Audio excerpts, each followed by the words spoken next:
ભવસંભવ ભીતિ ભેદનમ સુખ સંપદ કરુણાનિકેતનમ વ્રતદાન તપ ક્રિયાફલમ સહજાનંદ ગુરુમ ભજે સદા વર્ણિવેશ રમણીય દર્શનમ મંદહાસ્ય રુચિરાનનાંબુજમ પૂજિતમ સુરનરોત્તમે મુદા ધર્મનંદનમહં વિચિંતયે ત્વં સુકાંતભૃતં કાંતમ ત્વં કાંતમ સર્વદોગતમ ત્વં ગતે દ્વેગદેવત્વમ ત્વં વંદે ભક્તિકાસતમ. સર્વ અવતારી સર્વ કારણના કારણ આપણા સૌના મોક્ષદાતા ઈષ્ટદેવ ભગવાન શ્રી સ્વામિનારાયણ, સ્વામિનારાયણ સંપ્રદાય દક્ષિણ વિભાગ અધિષ્ઠાતા દેવ વડતાલવાસી શ્રી લક્ષ્મીનારાયણ દેવ હરિકૃષ્ણ મહારાજ, સારાય ગઢપુર પ્રદેશના પ્રાણ સમાન ગઢપુરપતિ ગોપીનાથજી મહારાજની છત્ર છાયામાં ગોપીનાથજી મહારાજના હાંડાનું ગામ એવું સાંગાડેરીને આંગણે સાંગાડેરી અને આજુબાજુના ગ્રામ્ય વિસ્તારોના ભાવ ભક્તોના ભાવથી ઉજવાઈ રહેલ દિવ્ય શાકોત્સવના શુભ પ્રસંગે સભામાં ઉપસ્થિત ધર્મકુળ આશ્રિત વાલા સર્વે મારા સંતો પાર્ષદો, શ્રીજીના લાડીલા ધર્મકુળ આશ્રિત વાલા સર્વે સત્સંગી હરિભક્તો, સર્વ ધર્મ પ્રેમી સજ્જનો, સર્વ મોક્ષભાગી જીવાત્માઓ, દરેક ભક્તજનોને અમારા હૃદયપૂર્વક જય સ્વામિનારાયણ. વાલા ભક્તો, ભગવાન શ્રી હરિની અસીમ કૃપાથી આજે સાંગાડેરીને આંગણે ભગવાન સ્વામિનારાયણે આજથી 200 વર્ષ પૂર્વે લોયાની અંદર જે દિવ્ય શાકોત્સવ કરી અનંત જીવાત્માને પોતાના ભગવાનપણાની પ્રતીતિ કરાવી અને પોતાના શરણે લઈને મોક્ષના અધિકારી બનાવ્યા હતા. આજે પ્રસંગની સ્મૃતિની અંદર અને આપણને પણ એવા ભાવની, એવા ફળની પ્રાપ્તિ થાય એવા શુભ ભાવના સાથે આપણે આ ઉત્સવ એનું આયોજન થયેલું છે. આપણા શાસ્ત્રોની અંદર ભગવાનના પ્રાગટ્યના વિવિધ હેતુ બતાવેલા છે.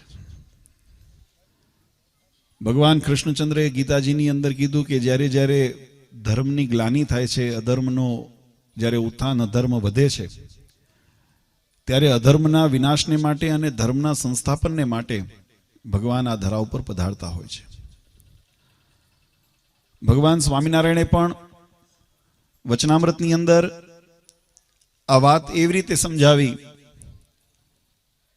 કે અનંત સૂર્ય ચંદ્રથી દૈદીપ્યમાન એવું પરમાત્માનું ધામ, ત્યાં સદા સાકાર દ્વિભુજ દિવ્ય મૂર્તિ પરમાત્માની અખંડ બિરાજે છે અને એ પરમાત્મા જીવાત્માના કલ્યાણને અર્થે આ ધરા ઉપર મત્સ્ય કચ્છ વરાહ આદિ અવતાર ધારણ કરે છે. મનુષ્ય આદિ, રામકૃષ્ણ આદિ ભગવાન શ્રી હરિ રૂપે આ ધરા ઉપર પધારતા હોય છે.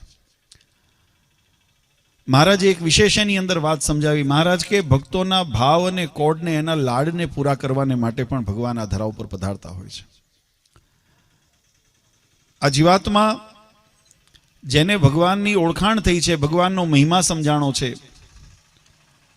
એ જીવાત્માને ભગવાનના ધામની અંદર મોક્ષપદની પ્રાપ્તિ થાય અને એ ધર્મ માર્ગની અંદર, મોક્ષ માર્ગની અંદર કોઈ પ્રકારે વિઘ્ન ન રહે, એટલે અધર્મ રૂપી વિઘ્નને ટાળે અને ધર્મનું સંસ્થાપન કરી એને પોષણ આપે કે જેથી કરીને જીવાત્માનો મોક્ષ માર્ગ નિર્વિઘ્ન બને.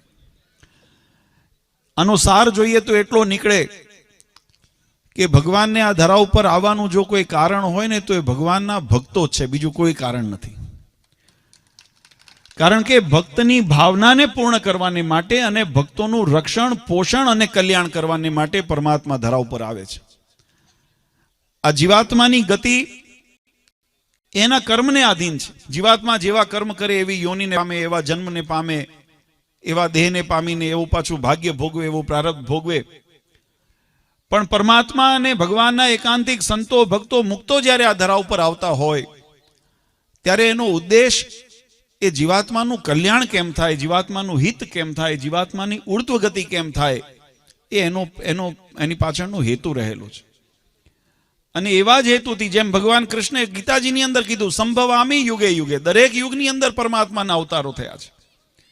પણ જ્યારે ઘોળ કરી કાળ વ્યાપ્યો ત્યારે ઘોળ કરી કાળની અંદર પણ જીવાત્માને મોક્ષ માર્ગ નિર્વિઘ્ન કરવાને માટે, એટલે મોક્ષ માર્ગમાં કોઈ વિઘ્ન ન રહે એના માટે ભગવાન સ્વામિનારાયણ પોતે સ્વયં આ ધરા ઉપર અવતરિત થયા.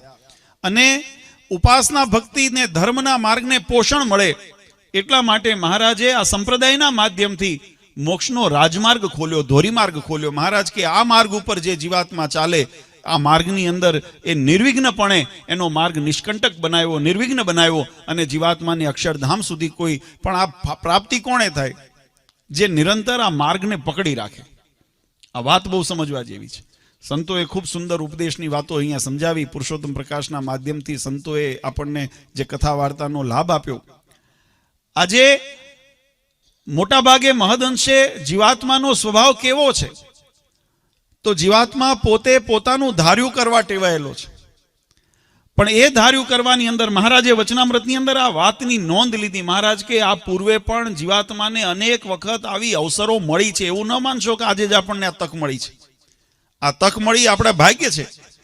પણ પૂર્વે પણ 84 ફેરા અને એવા અનંત ફેરા. એવું નથી કે 84 લાખ યોનિનો એક જ ફેરો થયો હોય.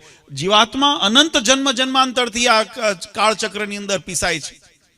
અનેક વખત જીવાત્માએ કોઈ બકરીના પેટે જન્મ લીધો, તો કોઈ કૂતરાના પેટે જન્મ લીધો, તો કોઈ ગાયના પેટે જન્મ લીધો, તો કોઈ સિંહના પેટે જન્મ લીધો, કાં તો વૃક્ષવેલીના બનીને જન્મ લીધા. અનંત વખત જન્મ લીધા છે અને અનંત વખત મનુષ્ય પણ બન્યા છે. આ જીવાત્માને એવું નથી કે મનુષ્ય જન્મ પહેલી વખત પ્રાપ્ત થયો, કારણ કે કલ્પાંતરે પણ જીવાત્માને આ જન્મ મરણના ફેરામાંથી ભટકી અને અંતે અનેક વખત એવા મનુષ્ય દેહની પણ પ્રાપ્તિ થઈ છે. પણ છતાંય જીવાત્માને મોક્ષને છેટું રહી ગયું છે. એની પાછળનું કારણ ભગવાન સ્વામિનારાયણ વચનામૃતની અંદર એમ સમજાવે. ભગવાન શ્રી હરિ એમ કે જીવાત્માએ હંમેશા પોતાનું ધાર્યું કર્યું છે ને, એટલે મોક્ષથી છેટો રહી ગયો છે. એક વખત ધાર્યું કરવાનું મૂકીને ભગવાનના કયું કરવામાં જો મંડી પડીએ ને, તો મહારાજ કે આ જન્મ છેલ્લો જન્મ થઈ જાય. આના પુનર્જન્મ ન વિદ્યતે, ફરી જન્મ ન લેવો પડે, માતાના ગર્ભની અંદર વાસ ન કરવો પડે. એ પ્રાપ્તિ કરાવવાને માટે હમણાં સંતોએ કીધું ને, આમ તો શાસ્ત્રનો એવો મત છે કે જ્યારે મોહ વ્યાપ્યો હોય ને, માયાનો એવો પ્રભાવ છે, મોહ વ્યાપ્યો હોય ને, ત્યારે જગત એ એક ભ્રમણારૂપી સ્વપ્નની અંદર હોય છે. આ જગતની અંદર આપણે બધાએ જે સુખને અનુભવવા માટે પ્રયત્ન કરીએ, રાત દિવસ કાળી મજૂરી કરીએ, આ બધી પ્રાપ્તિ કરીને પણ અંતે જો સુખની વાત વ્યાખ્યા કરવા જઈએ ને, તો આપણા હાથમાં રાખ આવે છે. કારણ કે આ બધું રાખથી નિર્મિત થયેલું છે, ધૂળથી નિર્મિત થયેલું છે. અને એ તમે ભેગું કરો પછી એનું રૂપ ગમે તેવું હોય, પણ એ ભેગું કર્યા પછી અંતે તમે એને જેટલું જાળવવા પ્રયત્ન કરો, અંતે એની ધૂળ થવાની. આ દેહ આપણને મળ્યો છે ને, આ પંચભૂતનો બનેલો દેહ છે. આ દેહને તમે કેટલું જતન કરીને જાળવશો, ન જાળવવું એવું મારો કહેવાનો ભાવ નથી, એટલે અન્યથા ન લેશો. દેહની સંભાળ લેવી જોઈએ, પણ દેહને સંભાળ્યા પછી પણ, નહીતર તો કોઈ કરોડપતિ માણસ હોય ને, ક્યારે મૃત્યુ ન પામે. એવું થાય છે. ઇતિહાસ જોયો એવો કે કોઈ આની પાસે ખૂબ સંપત્તિ હતી એટલે એનું મૃત્યુ ન થયું, અને મૃત્યુ થયા પછી એ શરીર એનું સડ્યું નહીં, અથવા તો એને સાચવી હોય તો એનો અગ્નિદાહ ન કર્યો હોય એવું. કારણ કે અંતે પંચભૂતનું મળેલું શરીર એ પંચભૂતની અંદર વિલીન. કોઈ એને જેની પરંપરા હોય, કોઈ એને દફન કરી દેતા હોય, એને પણ તમે થોડા સમય જાય પછી એને ખોદો ને, તો અહીંયા આગળ માટી જ હોય, અહીંયા આગળ બીજું કંઈ જોવા નથી મળતું. કોઈ અગ્નિચિતાની અંદર એને અગ્નિની અંદર ચિતાની અંદર એને ભસ્મીભૂત કરી દેતા હોય, ત્યારે પણ પંચભૂતમાં વિલીન થતા હોય. ઘણાના એવા પરંપરા હોય કે પાણીની અંદર જપ્રવાહ શબ્દને કરતા હોય, તો એની અંદર પણ એ શરીરનો નાશ થઈ જાય છે. તો કહેવાની પાછળનો કે જે આ સંસારની અંદર તમે જેને પોતાનું માનીને, જે સુખ માનીને જેની પાછળ આપણે મહેનત કરીએ છીએ, એ મહેનત અંતે ધૂળમાં મળી જવાની છે. તો એવી કઈ મહેનત કરીએ તો કે જે મહેનત ધૂળમાં ન મળે? આપણે કહીએ છીએ ને, કરીને પછી ધૂળમાં નાખ્યું. તો એવી મહેનત કરીને ધૂળમાં નાખવાની આપણા શાસ્ત્રકારોએ અથવા વિદ્વાનોએ એને જ્ઞાની નથી કીધું. એવું કર્મ કરીએ કે જેને ધૂળમાં ન પડવું પડે. અને એવું કર્મ કયું? તો કે જીવાત્માને આ જન્મ મરણનો ફેરો ટળી જાય, કર્મ અને માયાના બંધન ટળી જાય, અને ભગવાનના ધામની પ્રાપ્તિ થઈ જાય. આ જીવાત્માની પ્રાપ્તિ એ અવિનાશી પ્રાપ્તિ છે, ક્યારેય ધૂળમાં મળવાની નથી. એ પરમાત્માના સુખે સુખ્યો થઈ જાય, એ એની જ્ઞાની, એની પ્રાપ્તિ કરવા માટે દાખલો કરીએ ને, એને જ સાચી બુદ્ધિ કીધી વચનામૃતમાં. નહીં તો મહારાજ કીધું જગતનું ભેગું કરે ને, બહુ હોશિયાર હોય, બહુ સારો કમાય, સારું નામ ના કરે, સત્તા મેળવે, બધું કરે, પણ મહારાજ કે અમે એને બુદ્ધિશાળી નથી જાણતા. અમે તો બુદ્ધિશાળી એને જાણીએ છીએ કે એની સાથે સાથે કરે એની ના નથી, પણ સાથે કલ્યાણનું ભાતું બાંધી લે ને, મોક્ષનું ભાતું બાંધી લે ને, એ વાસ્તવમાં બુદ્ધિશાળી છે, એ જ્ઞાની છે. અને એ જ્ઞાન આપવા માટે આ સંતો દાખલો કરીને, આપણી ભારતીય સંસ્કૃતિ કથાની સંસ્કૃતિ છે. આપણને એમ થાય રામાયણ વર્ષોથી ગવાય છે, ભાગવત વર્ષોથી કથા ગવાય છે, સત્સંગી જીવન વર્ષોથી ગવાય છે. શા માટે? તો એની પાછળનું કારણ છે કે આ સંસારની અંદર જે ભ્રમણાની અંદર જીવાત્મા જે સુષુપ્તિની અંદર અથવા સ્વપ્ન અવસ્થાની અંદર જે જીવતો હોય એને જાગૃત કરવામાં આવે છે કે તમે જાગી જાઓ, જાગી જાઓ, જાગી જાઓ, નહીંતર પછતાવાનો વારો આવશે. અત્યારે સમય છે આપણી પાસે કે જ્યારે આ કળિયુગની અંદર આવા ઘોર કળિયુગ, નહીંતર તો ભગવાનને પામવા બહુ સરળ નથી. કેટલા દાખલા કર્યા ને કેટલા વર્ષો સુધી, કલ્પો સુધી ભગવાનની ભક્તિ કરી હોય અને ભગવાનની ઉપાસના, સાધના, આરાધના કરી હોય, તપ આદિ કર્યા હોય, ત્યારે પણ ભગવાન મળ્યા કે ન મળ્યા પ્રશ્નચિહ્ન રહ્યા હજુ એમને. ત્યારે ભગવાને એટલો સરળ કર્યો. મહારાજે જેમ આપણે કીર્તનની અંદર, આરતીની અંદર કહીએ છીએ, મુક્તાનંદ કહે મુક્તિ સુગમ કરી સિદ્ધિ. આપણે જય સદગુરુ સ્વામી એવા પરમાત્મા આપણને પ્રાપ્ત થયા કે જેને મુક્તિ આપણને સરળ કરી આપી, સહજ કરી આપી. પણ કેવી રીતે? મહારાજ કે આ ધોરી માર્ગ ઉપર ચાલતા રહીએ ને તો વાંધો ન આવે. જો ધોરી માર્ગ મૂકીને ફંટાણા અવળે માર્ગે ગયા તો મહારાજ કે એનો ધણી ધોરી કોઈ નહીં. એટલે ભગવાન સ્વામિનારાયણે અને આવી અનેક પરંપરાઓ આપણે જીવાત્માને, નહીતર જો મનુષ્યનો સ્વભાવ કેવો છે, ભગવાનમાં જીવાત્માને હેત કરવા જેવું સાધન શાસ્ત્ર એમ કહે છે કે ભગવાન છે. ભગવાન સિવાય બીજા ગમે તેમાં હેત કરશો ને દુઃખનું કારણ બને છે. હેત ન કરવું, જો બંને વ્યાખ્યાને સમજજો, કારણ કે નહીતર અન્યથા શાસ્ત્રોની વાતને સમજવામાં જો ફેર પડી જાય તો ઘણી વખત એનો અન્યાર્થ થઈ જાય. શાસ્ત્ર એવું નથી કહેતું કુટુંબ, પરિવાર, મા બાપ, ભાઈની તમે આદર ન કરો, એનો સ્નેહ ન કરો, પ્રેમ ન કરો, એવું શાસ્ત્ર નથી કીધું. નહીતર ઘણા પાછા એમ છે માવતરને ગગલાવે કે માવતર, એમાં તો પરિવારનો સ્નેહ ક્યાં, દેહનો સ્નેહ નાખવાનો છે. શાસ્ત્ર તો ના પાડે છે પોતાના પુત્ર, કુટુંબ, પરિવાર સાથે હેત ના રાખે, એવો શાસ્ત્રનો મત નથી. શાસ્ત્રનો મત એવો છે કે જેવું હેત પોતાના કુટુંબ, પરિવાર, વચનામૃતના શબ્દોને આપણે જો ટાંકીએ તો મહારાજ કહ્યું જેવું હેત પોતાના કુટુંબ, પોતાના દેહ અને પોતાના પરિવાર પ્રત્યે જણાય છે, એવું જ જો હેત ભગવાન અને ભગવાનના સંતો પ્રત્યે થઈ જાય, એનો અર્થ કે કુટુંબમાં કરો એમાં દોષ નથી, પણ માત્ર કુટુંબમાં કરીએ, માત્ર પરિવારમાં કરીએ, માત્ર સંપત્તિમાં કરીએ એવો ભાવ ન રાખવો. એની સાથે સાથે ભગવાનની અંદર પણ હેત એવું કરી લેવું. અને એ હેત કેવું? આ લોયાની અંદર મહારાજે શાકોત્સવ કર્યો ને પછી મહારાજ સભા કરીને બેઠા હતા. અને સભાની અંદર મહારાજને નિત્યાનંદ સ્વામીએ પ્રશ્ન પૂછ્યો. મહારાજને કે મહારાજ, બે પ્રકારના જીવ અમે જોયા, બે પ્રકારના વ્યક્તિઓ, બે પ્રકારની પ્રકૃતિવાળા. કેવા પ્રકારના જીવ? એક જીવ એવો જોયો કે જેને આ સંસારની વિષય વાસના હોય, સ્ત્રી હોય તો પુરુષની અંદર, પુરુષ હોય તો સ્ત્રીની અંદર, પોતાના પુત્ર, પરિવાર, કલેવરની અંદર, પોતાની મિલકતની અંદર ઘણી વખત એટલું બધું હેત થઈ ગયું હોય કે હેતથી એની અંદર ઓતપ્રોત થઈ ગયો હોય ને જ્યારે વિયોગ થાય ને તો એના વિયોગની અંદર પ્રાણ ત્યાગી દે.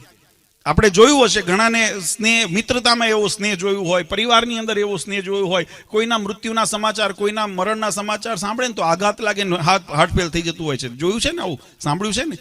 એટલું બધું હેત હોય, એની અંદર એટલી આત્મીયતા હોય કે એના વિયોગની સમાચાર માત્ર સાંભળે તો પોતાનો પ્રાણ ત્યાગી દે. અને બીજો એવો હોય જેને સાધારણ હેત હોય, એને ખબર પડે દુઃખ થાય પણ એ પ્રાણ ન ત્યાગે. આવા બે પ્રકારના જીવ છે ને એવું જોઈએ છે આપણે કે બધા પ્રાણ ત્યાગતા નથી.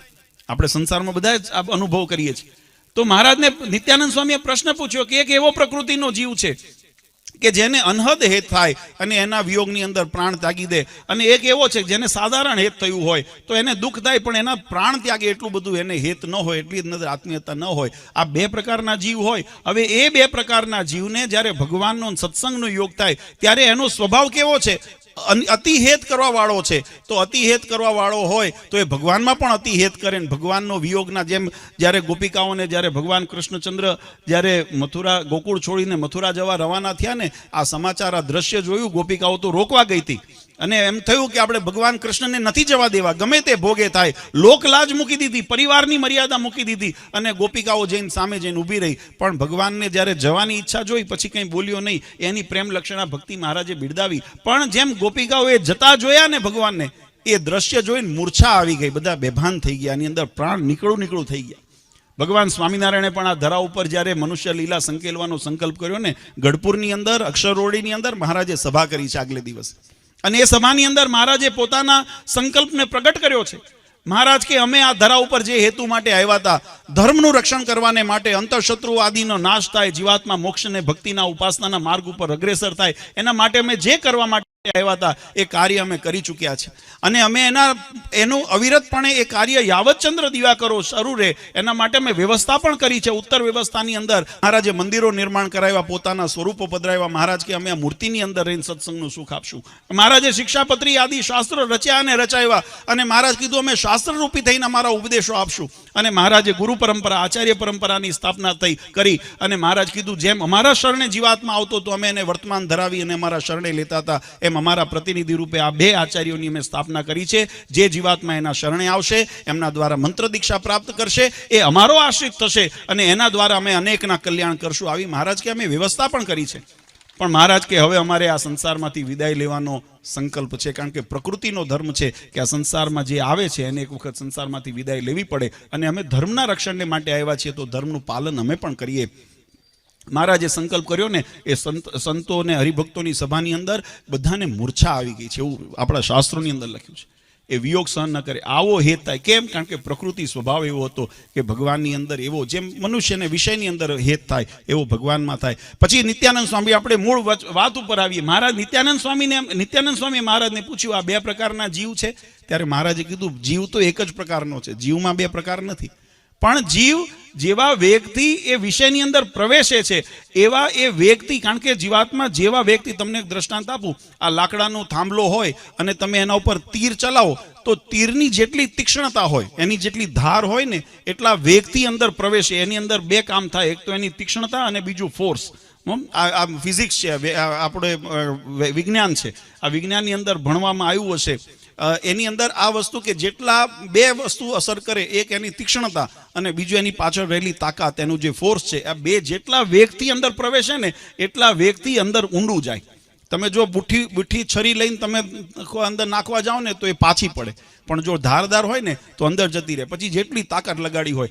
એમ મહારાજ કે મનોમય ચક્રની ધારા કુંઠિત થાય અને ત્યાં એ જ્યારે એને નૈમિષારણ્ય તે ક્ષેત્ર જાણવું, જેમ મનના વિચારો વિષયોની અંદર જ્યારે પ્રવેશતા હોય ને ત્યારે કુંઠિત કરી નાખે, પણ ભગવાનની અંદર પ્રવેશે ને ત્યારે એને તીક્ષ્ણ કરે, એની અંદર સાજા કરે, એને જાગૃત કરે. અને એ રીતે જ્યારે પ્રવેશે, મહારાજ કે ત્રણ કરીને આ વેગ નિર્માણ થાય છે. મંદ વેગ, મધ્યમ વેગ અને તીવ્ર વેગ. આ ત્રણ પ્રકારના વેગ નિર્માણ થાય અને જેવા વેગથી વિષયમાં પ્રવેશ્યો હોય ને જીવાત્મા એટલો ઊંડો અંદર જાય એટલું એને હેત થાય. ત્યારે નિત્યાનંદ સ્વામીએ પૂછ્યું કે આ વેગ કેવી રીતે નિર્માણ થાય? આ મધ્યમ વેગ, મંદ વેગ, મધ્યમ વેગ ને ઉત્તમ તીવ્ર વેગ, આ કેવી રીતે નિર્માણ થાય? ત્યારે મહારાજે વચનામૃતની અંદર એની નોંધ લેવાની. મહારાજે બહુ સુંદર વાત સમજાવી. મહારાજ કે કેવળ ઇન્દ્રિયોથી જ્યારે જોડાઈએ ને ત્યારે એને મંદ વેગ નિર્માણ થાય. ઇન્દ્રિયો એટલે ખાલી હાથ પગેથી કામ કરતા હોઈએ, જો ધ્યાન ન હોય. ઘણી વખત આપણે કામ કરતા હોઈએ ને આપણું ધ્યાન ન હોય, એ કર્યું કોણ હાથ મિલાવીને જતું રહ્યું ને ખબર નથી રહી. ઘણી વખત એવું બને ને, કોઈ મળીને જતું રહ્યું હોય, કારણ કે ખાલી ઇન્દ્રિયોથી આપણે જોડાણા, આપણને એની અંદર મન વૃત્તિ એની અંદર એકાગ્ર કરી નથી, એટલે ઇન્દ્રિયો મંદ વેગ થયો. તમને અનુભવ થાય પણ એ જાજો ટકે નહીં, એની અંદર મંદતા આવી જાય. પછી મહારાજ કે એની સાથે મન જ્યારે જોડાય, ઇન્દ્રિયોની સાથે મન જ્યારે એની અંદર ભેગું થયું હોય અને મને કરીને જ્યારે કામ કરે ને ત્યારે મધ્યમ વેગ નિર્માણ થાય. અને મહારાજ કે જ્યારે જીવ પણ એની અંદર જોડાય ને ત્યારે એને તીવ્ર વેગ, એટલે જીવ, મન અને ઇન્દ્રિયો ત્રણેય એક થઈને જ્યારે વિષયની અંદર પ્રવેશે ને ત્યારે એને તીવ્ર વેગ થાય. અને જેવા વ્યક્તિ એને પ્રવેશ કર્યો હોય, પછી જગતના વિષયમાં પ્રવેશ કરો ને તો જગતની અંદર એવો હેત થઈ જાય, અને ભગવાનની અંદર એ રીતે જો પ્રવેશ કરો ને તો ભગવાનની અંદર પણ એવું હેત થઈ જાય. અનહદ હેત જેને કહેવાય. અને એવી હેત કરવાની રીત, અને મેં કીધું એમ કે જગતના વિષયની અંદર જો હેત કરીએ ને તો એ બંધનરૂપ થાય, અને જો ભગવાનની અંદર આપણે એવું હેત કરીએ ને તો એ મોક્ષનું કારણ બને, મોક્ષનું ભાતું બને. એટલે શાસ્ત્રની અંદર કીધું કે એમ તો સંસારની અંદર જીવાત્માને અપેક્ષા ઘણી છે. આપણે બધાને કલ્યાણ, કોણે દુઃખી થવું છે? કોઈ એવો હાથ કરીને ભગવાન આગળ પ્રાર્થના કરવા જાય છે કે મહારાજ મને દુઃખી કરજો? આપણે બધાએ સુખ, શાંતિ અને સમૃદ્ધિ માટે ભગવાનને પ્રાર્થના કરતા હોઈએ. અંતે બધું ભગવાન જીવનું કલ્યાણ કરજો, આપણે બધા એવી જ માંગણી કરતા હોઈએ. પણ એ માંગણી કરવાની રીતની સાથે સાથે એને પામવાની રીત પણ શાસ્ત્રોએ બતાવી છે. શું માંગવું એ તો બતાવ્યું જ, શાસ્ત્રોએ આપણને શીખવાડ્યું ભગવાન આગળ શું માંગવું. ત્યારે એમ કીધું કે નાશવંત પદાર્થો માત્ર ન માગવા. માગીએ આપણે, સકામ બાળક છીએ, માવતર પાસે નહીં માગીએ તો કોની પાસે માગશું?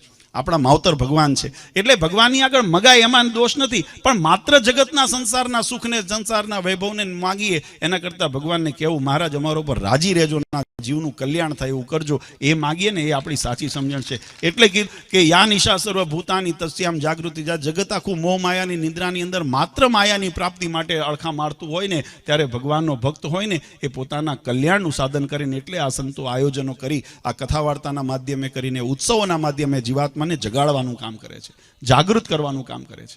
અને એવો જ ઉત્સવ ભગવાન સ્વામિનારાયણે આ સંસારની અંદર ઉપદેશ દ્વારા તો અનેક જીવનું કલ્યાણ કર્યું, મોટા મોટા યજ્ઞ કરાવ્યા, પારાયણો કરાવી, પણ મહારાજે એવા ઉત્સવો પણ નિર્માણ કર્યા કે જેના માધ્યમે કરી અનંત જીવાત્મા, અબોધ જીવાત્મા, અજ્ઞાની જીવાત્મા કદાચ એના યોગમાં આવી જાય અને એ બે શબ્દ ભગવાનના કાને પડે, ભગવાનના ચરિત્ર સંભળાય, એનાથી મન બુદ્ધિની અંદર જો ઉતરી જાય અને ભગવાનનો અહોભાવ થઈ જાય ને ભગવાનના માર્ગે ચાલવા માંડે તો જીવાત્માને આ સંસારમાંથી કાયમ માટે એને મુક્તિ મળે અને ભગવાનના ધામની પરમ પ્રાપ્તિ થાય. એવી મહારાજે વ્યવસ્થા કરી. અને આવા અનેક ઉત્સવ આપણે જોઈએ છે સંપ્રદાયની પરંપરાની અંદર. આપણે રાસોત્સવ કર્યા, મહારાજે રંગોત્સવ કર્યા, મહારાજે આવા દિવ્ય શાકોત્સવો કર્યા. આ શાકોત્સવની પરંપરા પણ એની અંદર ભગવાને પોતાના ઐશ્વર્યના દર્શન કરાવ્યા છે.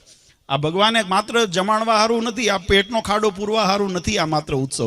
આ ઉત્સવ જીવાત્માને ઠેઠ સુધી પહોંચાડવા માટેનો છે કે આ જીવાત્મા ભગવાનના ધામ સુધી કેમ પહોંચે. અને મહારાજે એવી દિવ્ય ચરિત્ર કર્યું. કથા આપણે છે સંપ્રદાયના ભક્તો છે એમને ખબર છે, કથા આપણે ઘણી વખત સાંભળી છે કે જ્યારે સુરા ખાચરને ત્યાં ચોરી થઈ અને સુરા ખાચરને સંકલ્પ થયો કે ભાઈ મારી રકમ જો મને મૂડી પાછી મળે તો હું અડધો અડધ ભગવાનને અર્થે વાપરું, સંતોને અર્થે વાપરું. અને ભગવાને કર્યું એવું કે મૂડી પાછી મળી. અને સુરા ખાચરે પોતાના ધર્મપત્ની એવા શાંતાબાને કીધું કે મારે આ અડધી રકમ ભગવાનને અર્થે વાપરવાનો સંકલ્પ છે.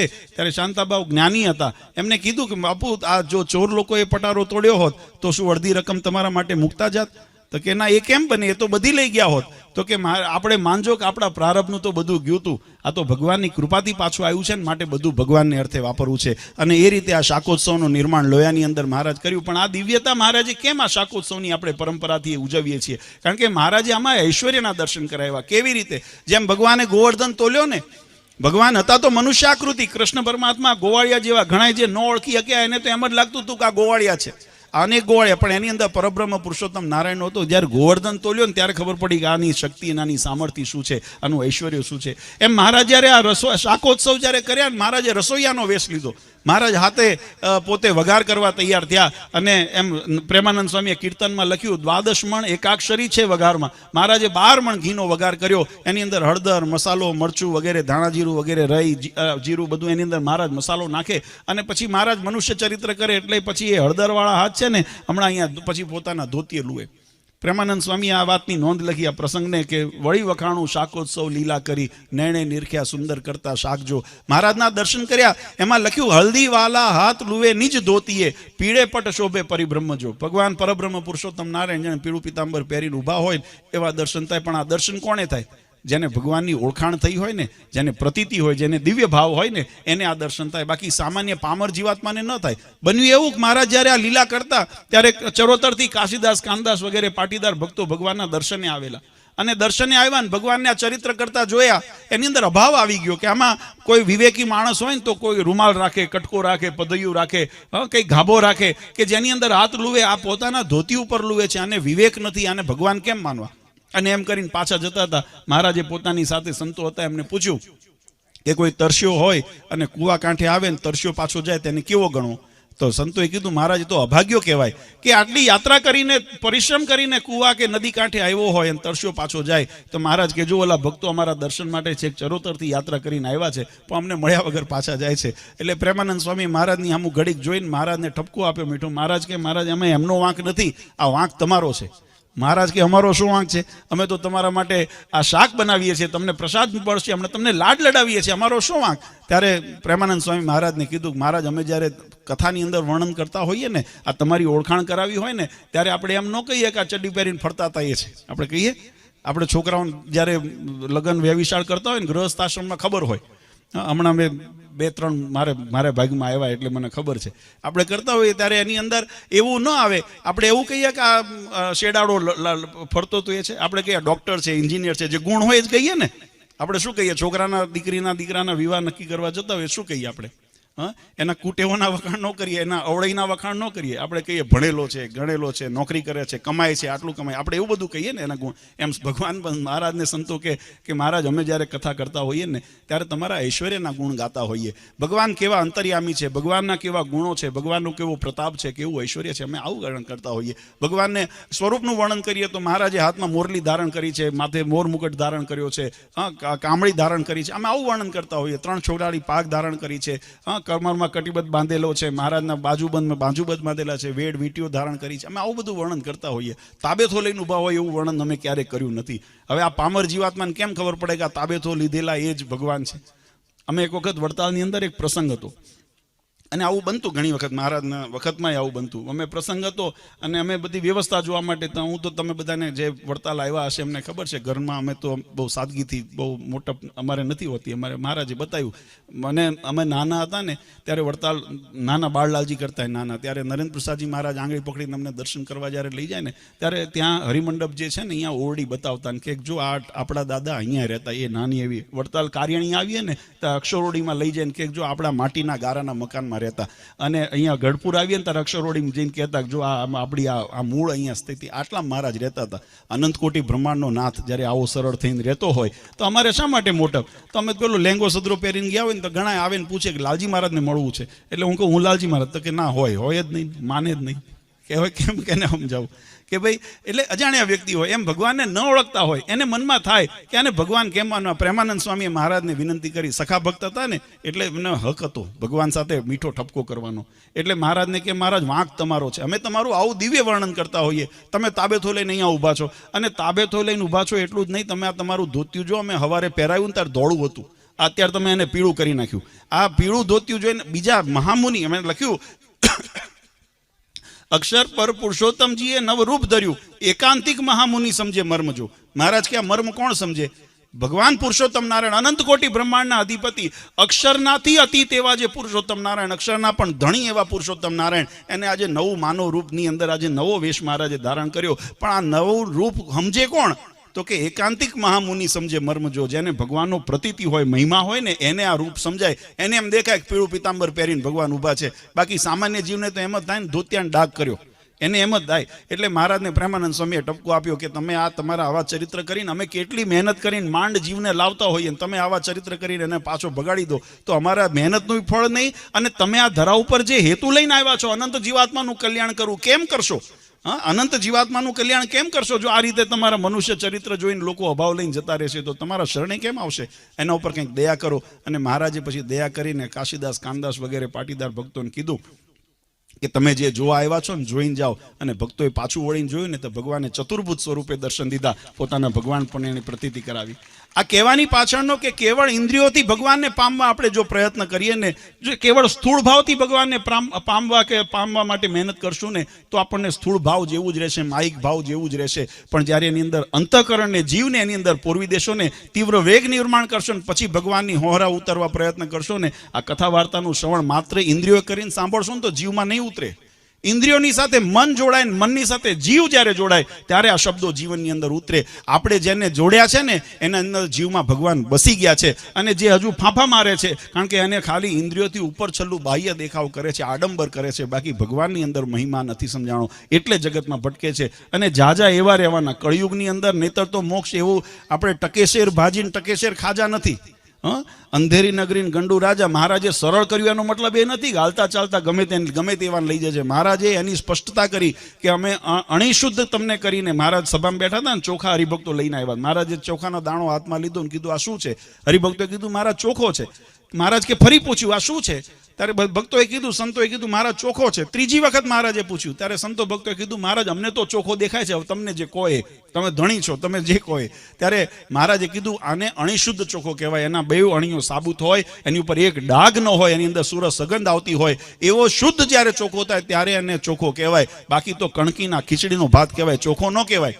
મહારાજે કીધું અમારે તમને આવા અણિશુદ્ધ કરીને લઈ જવા છે. ગમે તેવા ગોબરાન ગંદાન બધા વ્યસનો સાથે, દૂષણો સાથે મહારાજ ધામમાં ન આપે. આપણે ઘણી વખત ભાગવતજીનો દ્રષ્ટાંત લઈને ઘણા અન્યાર્થ કરતા હોય કે અજામેલને તાર્યો ભગવાને, પણ તમે શાસ્ત્ર વાંચો, અજામેલને બદ્રિકાશ્રમમાં મોકલ્યો છે, ત્યાં જઈને અજામેલે તપ કર્યું છે ને પછી પવિત્ર થઈને ભગવાનના ધામમાં ગયા છે. આ ભાગવતજી અનુસાર. એટલે મહારાજે એવું નિયંતા નથી લીધું કે મહારાજ કે ગમે તેવો સ્વભાવ હશે અમે ધામમાં તેડી જશું એટલે ધામમાં તેડી જશું. મહારાજ તમને યોગ કરાવી આપશે. પણ જો ભગવાનના શરણે રહ્યા ને, હા મહારાજ દયાળુતા છે, મહારાજને જો મોજ આવે ને તો મહારાજ અધમ ઉદાહરણ, જેમ હમણાં સંતોએ પણ કામમાં કીધું, મહારાજ અધમને ઉધારી દે, એ ભગવાનની મોટપ છે. પણ એની રીત જે પ્રવૃત્તાવી છે ને, એ રીતને અનુસરીને જો કરીએ ને, અને એટલા માટે ગરડા પ્રથમના વચનામૃતમાં મહારાજ કીધું કે તમારી કરેલી ભક્તિ કોઈ કાળે જો ઉગશે ને તો રજડતા રજડતા તો ઉગશે. તો મહારાજ કે અમે ફરી તમને સત્સંગનો યોગ કરાવી દઈશું, પણ અંતે ધામની પ્રાપ્તિ તો ત્યારે થશે કે જ્યારે અમે કીધું એમ તમે કરશો, ત્યારે તમે ધામમાં તેડી જશો, ત્યારે ભેળા રહીશું, ને તો તમારે ને અમારે ઘણું છેટું થઈ જશે.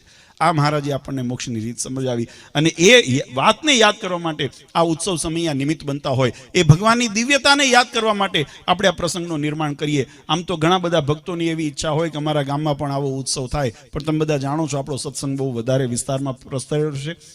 આવા સમયની અંદર દરેક ગામની અંદર શાકોત્સવના આયોજનો થાય, દરેક જગ્યાએ પહોંચવું શક્ય નહોતું. એટલે અમે સંતો, હરિભક્તો, આગેવાન ભક્તોએ સાથે બેસીને એવો વિચાર કર્યો કે દરેક વિસ્તારની અંદર આપણે અલગ અલગ સ્થાનોની અંદર, અલગ અલગ ગામમાં દર વર્ષે બીજા ગામને લાભ મળે, પણ દરેક વિસ્તારની અંદર બધા ભક્તોને 5-25 ગામના ભક્તો ભેગા થઈને શાકોત્સવ કરે તો ભગવાનના ચરિત્રોય સંભળાય, ભગવાનનો પ્રસાદે મળે, અને આપણી અંદર જે સુષુપ્ત આવી હોય ને, ઓલી ધૂળ ચડી હોય ને માયાની, કર્મની, કાળની, એ બધી ખંખેરાય અને આપણે જીવની પાછી પાછો જાગૃત કરીને સત્સંગમાં અગ્રેસર કરીએ. એવા શુભ ભાવનાથી આપણે આ ઉત્સવ સમય નિર્માણ કરીએ. અને તમે જાણો છો છેલ્લા કેટલાક વર્ષોથી આપણે ગઢપુર ગોપીનાથજી મહારાજના સાનિધ્યથી આ શાકોત્સવ યાત્રા લઈ અને દરેક વિસ્તારની અંદર આપણે આયોજન કરીએ છીએ. આ વર્ષે પણ આપણે જેમ સંતોએ હમણાં પૂર્વ વાત કરી કે બહુ ભાગ્યશાળી છે કે આપણા માટે ત્રિવેણી સંગમ જેવો આપણા માટે ઉત્સવ છે. એક બાજુ લક્ષ્મીનારાયણ દેવ સ્થાપનાને દ્વિશતાબ્દી વર્ષ, 200 વર્ષ પૂર્ણ થયા એના ચાલે છે. પરમ પૂજ્ય આચાર્ય મહારાજશ્રીનો અમૃત મહોત્સવ વર્ષ એટલે 75 વર્ષ ચાલે છે, અને આપણા કુળદેવ એવા હનુમાનજી મહારાજનો શતામૃત મહોત્સવ એવા 175 વર્ષનું વર્ષ ચાલે છે.